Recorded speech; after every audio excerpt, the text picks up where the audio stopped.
λέει πως πονά, πως τίποτα δεν πάει καλά, πως τραβάει στο χείλος του γκρεμού και πως κανένας δεν τον βοηθά.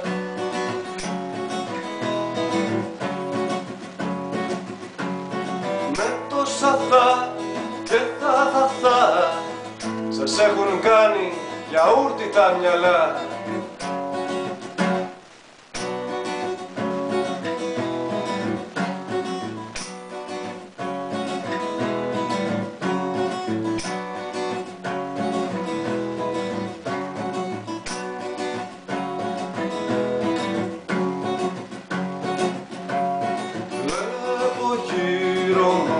Παντού νέους ανθρώπους ζωντανούς νεκρούς, στα αρρωστά στενά της Αθήνας τα όνειρά τους να ξερνούν.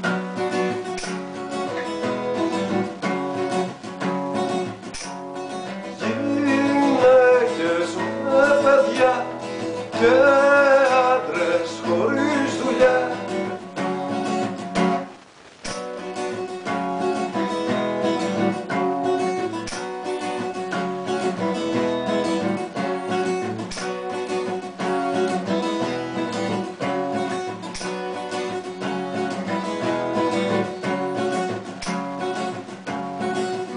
μέσα απ' το τραγούδι μου αυτό έχω βάλει ένα σκοπό, να σας ξυπνήσω τον εγωισμό.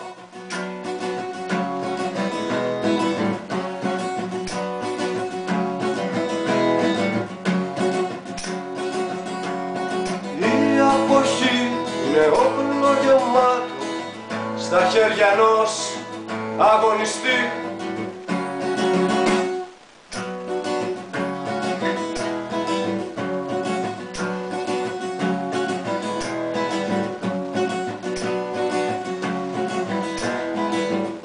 Μια φορά.